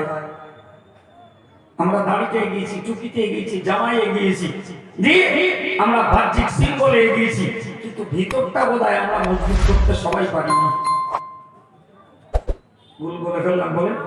হ্যাঁ, আশ্চর্য ব্যাপার। কোরআন বলছে, কোরআন বলছে বিজাতি বিধর্মীদের সঙ্গে লড়াই চলছে, পেটে খাবার নেই, ওদিকে শত্রুদের খাড়া তলোয়ার, এদিকে পায়ের নিচে ভূমিকম্প হচ্ছে। কি হচ্ছে? তাহলে এদিকে ভূমিকম্প দাঁড়ানো যায় না, আবার ওদিকে পেটে খাবার নেই, তার উপরে শত্রুদের খাড়া তলোয়ার। রাসূল নিজে বলছেন হাত্তা ইয়াকুলা রাসূল ওয়াল্লাযীনা আমানু মাআহু মাতা নাসরুল্লাহ। কি বললেন? কোন নবী বললেন এবং ইমানদাররা বললেন মাতা নাসরুল্লাহ, কখন আসবে আল্লাহর সাহায্য, কখন আসবে আল্লাহর সাহায্য? এই চরম সংকটের ভিতর দিয়ে কেমনে আমরা তিষ্ঠাবো, কেমনে টিকবো? পেটে খাবার নাই, পায়ের নিচে মাটি খাচ্ছে, এর উপর দিয়ে শত্রুদের তলোয়ার সবসময় শানিত, আমাদের উপরে খড়গ করা। আল্লাহ তোমার সাহায্য কখন আসবে? আল্লাহ ওহী নাযিল করে বললেন আল্লাহ ইন্না নাসরুল্লাহি করিব, আর একটু ধৈর্য ধরো, আল্লাহ সাহায্য তাড়াতাড়ি আসবে। কিছু ভাবতে পারা যায় ওই পরিস্থিতির পরে, ওই পরিস্থিতির পরেও আল্লাহ বলছেন একটু ধৈর্য ধরো, আল্লাহর সাহায্য কাছাকাছি। বাবা, তাহলে এ থেকে বুঝতে পারা যায় যে চরম সংকটের পরেও আল্লাহ পাকের সাহায্যের আশা একদম নির্ভীক একনিষ্ঠ বান্দা রাখতে পারে এবং পেয়েও যায়। আপনি ভেবে দেখেন ওটা যে রাসূলের মতো নিখুঁত, নিরাট, ওভার 100% আল্লাহ পাকের প্রিয়, তারপরেও সেই নবীকে এতটা বিপরীতমুখী পরিস্থিতির সঙ্গে তার জীবনের 23টা বছর কেটেছে। ক বছর বললাম? 23 বছর। বাকি 40 বছর ছিল তো নবুয়ত শূন্য জীবন। 23 বছর তো নবুয়তের দায়িত্বের জীবন, কোরআন প্রচারের জীবন, ওই জীবনটাই ছিল তো চ্যালেঞ্জের জীবন। কথা বুঝেছেন ভাই? তো আমি কি বলেছি যে যে লোকটা প্রকৃত ঈমানদার, ঈমানের স্বাদ নিতে চায়, তার উচিত সর্ব অবস্থাতে একটা কথা বলা, আমার রব আল্লাহ, আমি তাতে সন্তুষ্ট, আমি তাতে সন্তুষ্ট। আমাদের অবস্থা কি বাবু? আমাদের অবস্থা হলো স্বার্থ উদ্ধার হলি আল্লাহর উপরে খুব খুশি, স্বার্থে ভাটা পড়লি আল্লাহর সঙ্গে আর ভালো সম্পর্ক থাকে না। নাউযুবিল্লাহ। আল্লাহ বললেন খাসিরাত দুনিয়া ওয়াল আখিরাহ, এদের পরিণতি হলো এদের দুনিয়াও ধ্বংস, পরকাল ধ্বংস। কেমনে? খুব ভালো করে বুঝুন। দুনিয়া ধ্বংস এই জন্যই, এরা ইমানদার মুসলমান, ধর্মের কিছু ভেদ এদের কাছে আছে, ফলে বিধর্মীদের মতো 16 আনা দুনিয়ার মজায় উঠতে পারছে না। ঠিক না? আবার আখিরাতে ধ্বংস হচ্ছে এই জন্য যে এরা আখিরাতের পরিপূর্ণ যোগ্য মানুষও তৈরি হচ্ছে না। দুনিয়ায় 16 আনা পার্থিব মজা নেবে, লেটেস্ট জাহান্নামে যাবে, দুনিয়ার 16 আনা মজাও পাচ্ছে না, আবার আখিরাতটাকে 16 আনা কুড়াচ্ছে না, দেখে আখিরাতে কোনিশ ভাবে নাজাত পাবে। এতে খানিক ওতে খানিক মধ্যে পড়ে দুনিয়াও ধ্বংস, আখিরাতে ধ্বংস। আমার আল্লাহ বললেন যালিকা হুয়াল খুসরানুল মুবিন, এটাই হলো প্রকাশ্য ধ্বংস তাদের জন্য। অতএব তুমি দুটো একটা সাইড হয় পূর্ণ আল্লাহ আল্লাহ হয়ে যাও, পরিপূর্ণ রবের প্রতি সন্তুষ্ট হয়ে যাও, অন্যথায় তুমি পরিপূর্ণ দুনিয়াদার হয়ে যাও। এটাই মজা ওঠো, ওটাই জাহান্নামে যেও, আর এটাই দুঃখ কষ্ট যাতনা ভোগ করো, মরার পরে জান্নাতে যেও। যে কোনো একটা মাঝখানে থেকো, মাঝখানে থাকা যাবে। যদিও বর্তমান কালের মানুষ অধিকাংশ মাঝখানে, অধিকাংশ এদেরকেও আল্লাহ হতাশ করেন না। সুবহানাল্লাহ। আমার আল্লাহ বলেছেন ওয়া আখারুনা আতারাফু বিযুনুবিহিম খালাতু আমালান সালিহান ওয়া আখারা সাইয়্যান আসাল্লাহু আন ইয়াতুবা আলাইহিম। সুবহানাল্লাহ। আল্লাহ বললেন একদল মানুষ রয়েছে যারা নেকির কাজও করে পাপের কাজও করে। এই কি বলেছি জোরে বলে, সবাই মিলে বলে, যারা নেকির কাজও করে। আচ্ছা এবার আমাদের একটা বিচার করি ভাই, আমরা মনে হয় ওই দলে বেশি রাগ করলেন আমার কথা, চাপিয়ে দিলাম নাকি?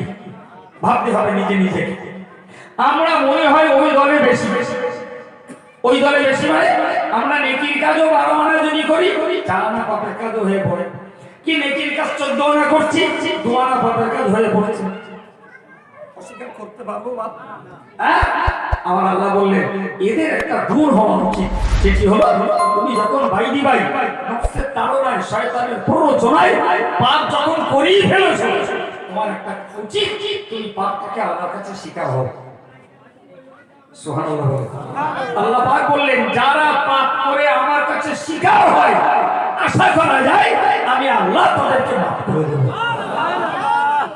কিন্তু আমাদের মধ্যে এমন লোক রয়েছে বাবু, অন্যায় করবে পেট করবে, পাপ করবে তো স্বীকার হবে না, পাপ করবে তো আল্লাহর দ্বারস্থ হবে না, পাপ করবে তো আল্লাহ পাকের কাছে মিনতি করে ক্ষমা প্রার্থনা চাইবে না। ভাই এইটাই হচ্ছে বড় কপাল পোড়া। আরে হয়ে পড়েছে, কি করবো আল্লাহ? আল্লাহ অন্যায় করেছি তোমার কাছেই করেছি, বলা তুমি মাফ করে দাও। এই কথাটা বলতে দোষ নেই। আমি তো বাপের কাছে বলছি না, চাচার কাছে বলছি না, মেম্বারের কাছে বলছি না, প্রধানের কাছে বলছি না, বিশ্ব মালিকের দরবারে আমি আমার দায় জানাচ্ছি। এখানে লজ্জা কিসের? অথচ এই মাইন্ডটাও আমাদের তৈরি হয়নি। আর বলবো না, সময়ের দিকে তাকিয়ে আমি আমার কমপ্লিট বক্তব্য দেওয়ার জন্য পরের কথা বলছি। প্রিয় নবী বলেছেন অবিল ইসলামী দীনা, ইমানের মজা ওই লোকটা পেয়েছে যে লোকটা ইসলামটাকে ধর্ম হিসাবে পেয়ে সন্তুষ্ট হয়েছে। আল্লাহ দরবারে আমাদেরকে মেহেরবানি করে আল্লাহ কলেমার ঘরে পাঠিয়েছেন, ইসলামের ঘরে পাঠিয়েছেন, ইমানের ঘরে পাঠিয়েছেন। বড় হয়ে ডাগর হয়ে ইমানকে বুঝেছি, ইসলামকে বুঝেছি, ঈমান ইসলামের পক্ষে কথা শুনেছি। আমার রাসূল বললেন যারা ইসলামটাকে ধর্ম হিসাবে মেনে নিয়ে সন্তুষ্ট তারা ঈমানের মজা পেয়েছে। এখন আমি মুসলিম ধর্মের সদস্য নাউজুবিল্লাহ, অথচ ভিন ধর্মের রীতিনীতি আমার কাছে ভালো লাগে। ওদের চুল ছাটাটা ভালো লাগে, ওদের প্যান্টটা ভালো লাগে, ওদের শার্টটা ভালো লাগে, ওদের মেয়েদের ঠান্ড ফাটটা ভালো লাগে, জি ওদের চিত্ত বিনোদনটা ভালো লাগে, ওদের সুরটা ভালো লাগে, ওদের গানটা ভালো লাগে, ওদের ধর্মের শিবরাত্রিটা খুব ভালো লাগে, ওদের ধর্মের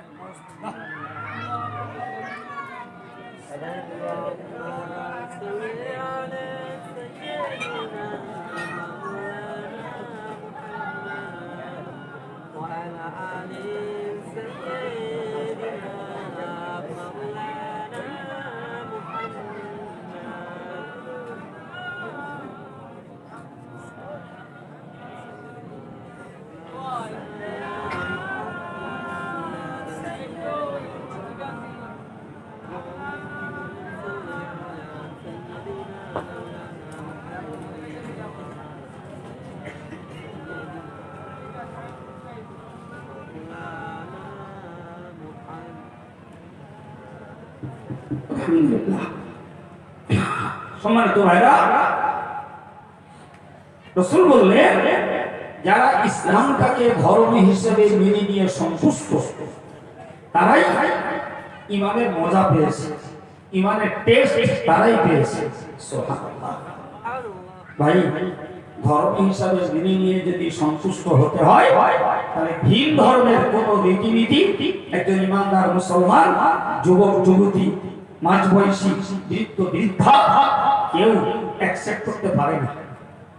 কিন্তু আজ আমরা দিব্যু দেখতে পাচ্ছি যে প্রচুর মুসলমান ঘরের সদস্য ভিন ধর্মের রীতিনীতি তাদের কাছে ভালো লাগে।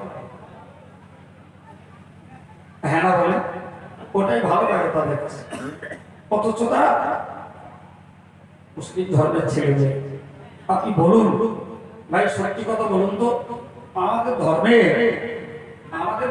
আগে বিয়ের নামে আশীর্বাদ প্রথা ছিল কি? একদম ছিল না। বয়স্ক লোকগুলো জিজ্ঞেস করুন যে আশীর্বাদ বলে শব্দ বিয়ে উপলক্ষে এরা জানতো না। আজকে অন্যের কালচার এরা নিয়ে বড় বড় ধর্মীয় পরিবার, আলেম পরিবার, হাজী সাহেবের পরিবার ছেলে মেয়ে দেখার সময় আশীর্বাদ দিয়ে কথা পাকাচ্ছে। ভাই রে, তোমার একটা মুখের কথায় আল্লাহ তোমাকে জাহান্নাম থেকে নাজাত দেবেন। লা ইলাহা ইল্লাল্লাহ মুহাম্মাদুর রাসূলুল্লাহ, এই কথাটির বিনিময়ে তুমি লিখে দাও না, তুমি স্ট্যাম্প মেরে দাও না, শুধু মুখে বলো, এতে আল্লাহ তোমাকে জাহান্নাম থেকে মুক্তি দেবেন। ঠিক কিনা বলেন? জি ভাই, মাওলানা যখন বিয়ে পড়াচ্ছে তখন কি বলছে? পরিষ্কার বলছে ছেলেটা, ইমাম সাহেব বলে দিল আনকা হাতুকা মিন মুআক্কালাতি আল মুসাম্মাদ রহিমা কাতুন বিনতে আব্দুর রহমান বিনতে আব্দুর রহিম বলো কাবিলতু, বলে দিল কাবিলতু। মেয়েটাকে গিয়ে বলল অমুক গ্রামের অমুকের পুত্র অমুকের পুত্র এত টাকা দেন মোহরে তোমার সঙ্গে বিয়ে করতে এসেছে, কিংবা এত টাকা মোহরে তোমার সঙ্গে বিয়ে করতে এসেছে, এই বিবাহে রাজি হয়ে সাক্ষী রায়ের সম্মুখে আমাকে উকিল নিযুক্ত করো। মেয়েটি হাসলো অথবা কাঁদলো অথবা বললো হ্যাঁ আপনাকে উকিল নিযুক্ত করলাম, কিংবা বললো আমি রাজি আছি। হাসলেও চলবে, কাঁদলেও চলবে, রাজি আছি বললেও হবে, কবুল করলাম বললেও হবে।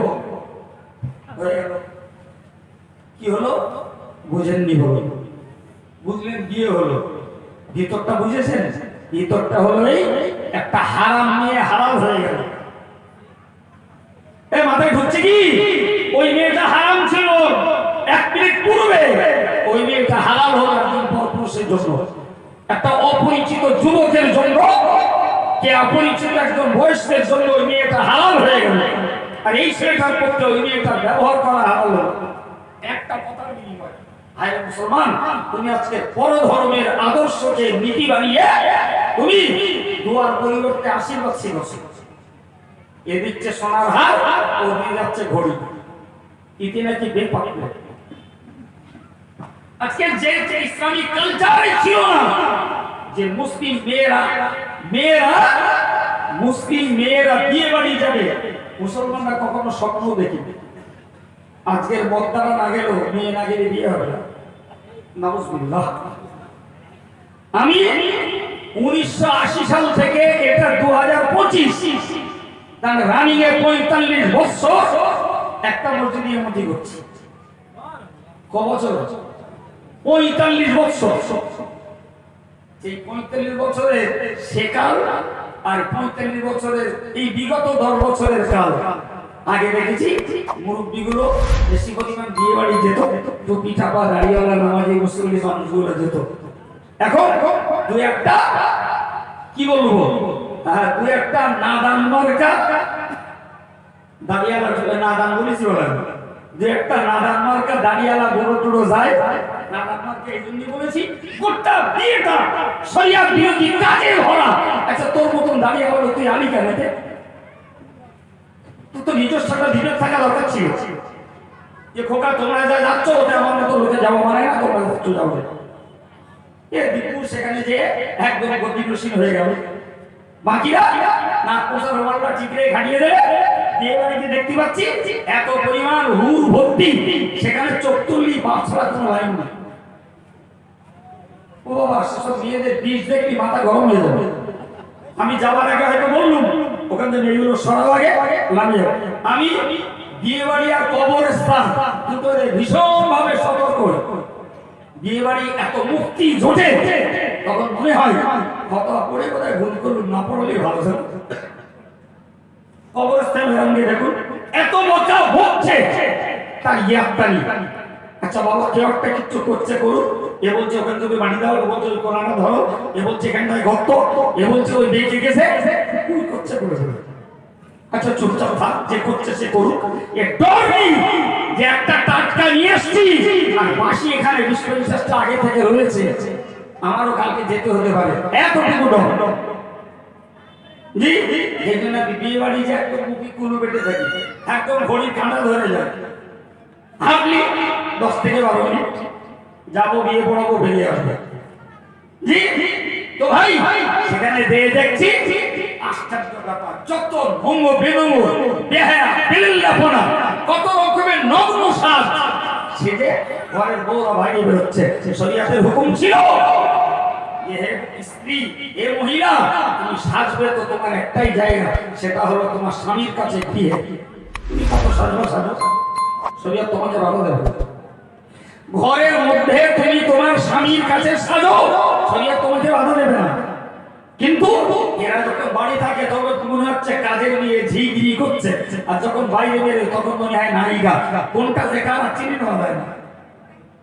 এই কথা বলছেন না, এ সর্বনেশে ফিতনা মুসলিম সমাজে এসেছে বিধর্মীর কাছ থেকে। এটা এই ধর্মে ছিল না, এটা এই ধর্মে ছিল না। জি অবাক কাণ্ড, তুমি ইসলামী বিধানকে মূল্য দিতে পারলে না, অনিসলামী বিধান তোমার কাছে আজকে প্রাধান্য পেল। তাহলে তুমি ইসলামের উপরে সন্তুষ্ট কই? তুমি ইসলামের উপরে খুশি হয়েছো বাবা? তুমি ইসলামী বিধানে তো খুশি নও। জি প্রিয় ভাই আমার, রাসূলুল্লাহ বললেন যারা ইসলামের উপরে সন্তুষ্ট তারা ইমানের মজা পেয়েছে। আর যদি ইসলামের একটা বিধানকে মনে হয় যে তালাকটা যদি না থাকতো তো ভালো হতো, সুদটা যদি জায়েজ হতো তো ভালো হতো, যদি অনলাইনে লটারিটা ইসলাম জায়েজ করে দিত ভালো হতো, যদি এলআইসি করাটা জায়েজ করে দিত তাহলে মুসলমানরা চচ্চর করে ধনী হতে পারতো। তার মানে তুমি নামে খোলসে ইমানদার সেজেছো, তোমার ভিতরে রূহ নেই, যেজন্য তুমি ইসলামী বিধানের নামে সমালোচনা করছো। আছে না নাই? জি কথা বলছি, নবী বলেছেন মুহাম্মাদিন নবিয়্যা, ঈমানের স্বাদ ওই লোকটা পেয়েছে যে লোকটা মুহাম্মদ সাল্লাল্লাহু আলাইহি ওয়াসাল্লামকে নবী হিসেবে মেনে নিয়ে খুশি হয়েছে। এরা নবী দিবসের দিন মিছিল বার করছে আর বলছে আমার নবী, তোমার নবী, বিশ্ব নবী জিন্দাবাদ। ওরে বাবা রে, কেউ বলছে আল কোরআনের আলো ঘরে ঘরে জানো। আমি ভাই তোর ঘরে যাতে হবে না, তোর কোন জায়গায় আগে যাওয়া, তুই আগে কোরআনের আলো তোর মুখে যাওয়া, ঘরে পড়ে যাওয়াস। এই কথা ঠিক না ভুল? আরে ঘরে যাওয়ানোর মানে হলো বাপ মা বিবি বাচ্চা বাচ্চা ভাই বোন সবার ভিতরে কোরআনের আমল থাকা, তার নাম ঘরে আলো জ্বলা। কোরআন 10টা গোদরেজের আলমারিতে ভরে রাখার না, কোরআনের আলো জ্বালা নয়। কোরআনের আলো জ্বালা হলো প্রত্যেকের ভিতরে কোরআনের আমল থাকবে, তার মানে হবে কোরআনের ঘরে ঘরে ঘরে কোরআন জ্বালা। জি, তোর নিজের মধ্যে নেই ভাই, একটু যে খুঁজলে কোরআনের আমল তোর কাছে পাওয়া যাবে না। তুই বিশ্বনবীর নামে জিন্দাবাদ দিচ্ছিস, কোরআনের নামে জিন্দাবাদ দিচ্ছিস।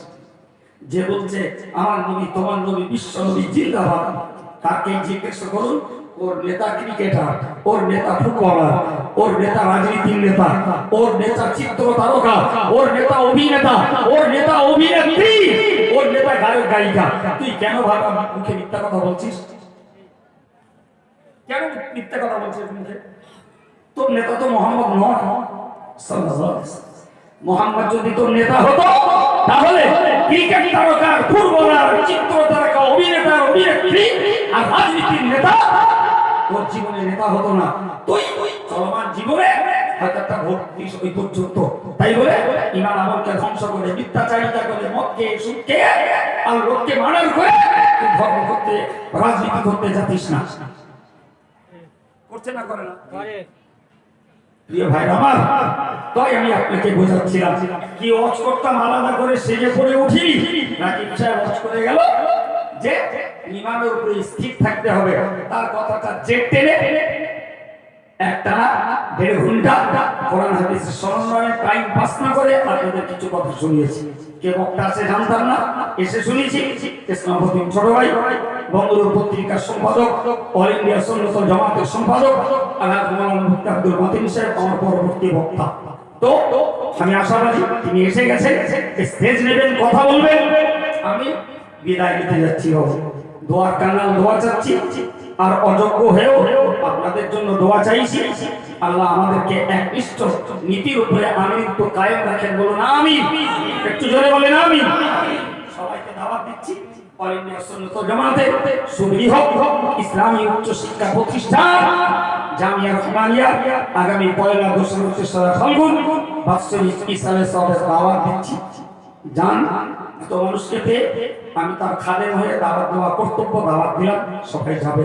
সঙ্গে একটু দাবি রাখছি এলাকার কিছু ভাইরা জামিয়া ইসলামের সবে 20 টাকা 10 টাকার কুপন বা একটা বিল নিয়ে একটু খেদমত করে। এই বৃহত্তম খরচের প্রতিষ্ঠান যদি একটু মন হয় একটা 10 টাকা কুপন দিলে আপনার দ্বারা 250 টাকা আসবে। 25টা পাতা আছে, 20 টাকার একটা কুপনে 25 পাতা মানে 500 টাকা আসবে।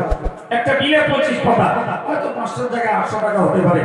যদি এমন কোন ভাইয়ের মন চায় যে কোরআন হাদিস ফিকহ চর্চা এই উচ্চ শিক্ষা প্রতিষ্ঠানে একটু খেদমত রাখবো, তাহলে গাড়ি তো ভেতরে ঢোকে না, রাস্তার উপরে গাড়ি, পারলে একটা বিল কুপন একটু নিয়ে রাখুন। সঙ্গে বলবো অন্তত জামিয়ার একটা স্থায়ী ভাবে সদস্য হন। ইসার সাহেবের আগে চিঠি পাবেন, দাওয়াত পত্র পাবেন। আমরা এজেন্ট করছি, এজেন্টের মাধ্যমে পয়সা পেমেন্ট দেবেন, ইসরায়েল সাহেবে যাবেন, তবিয়ত মতো শরীরের ভারসাম্য মতো থাকবেন, অনসিয়াত শুনবেন, চলে আসবেন। ওখানে যে ভিড় ঠেলে পয়সা জমা করতে হবে না। একদিকে দাওয়াত দিয়েছি, আরেকদিকে দাবি রেখেছি।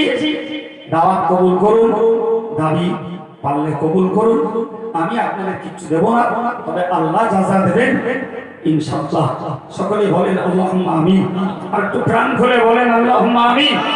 একটু মহব্বতের সঙ্গে দরুদ শরীফ আল্লাহুম্মা।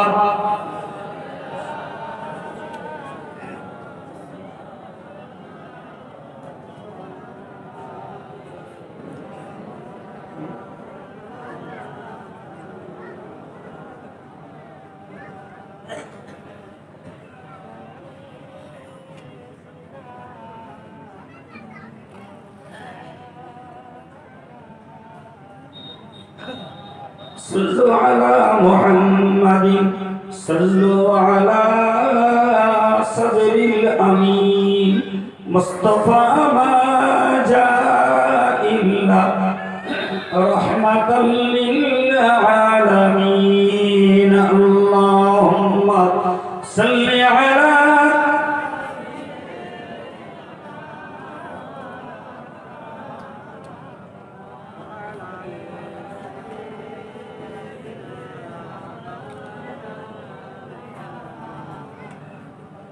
सल्लु अला मुहम्मद सल्लु अला मुहम्मद हरदम ज़बान से निकालो पाक नामे मुहम्मद अल्लाहुम्मा सल्लि अला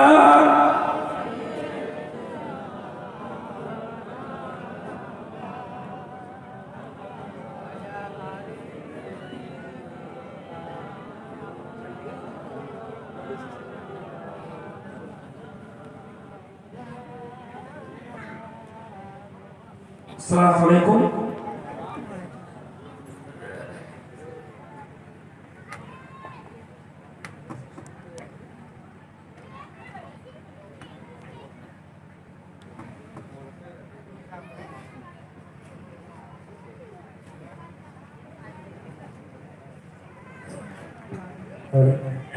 नारे तकबीर, नारे तकबीर।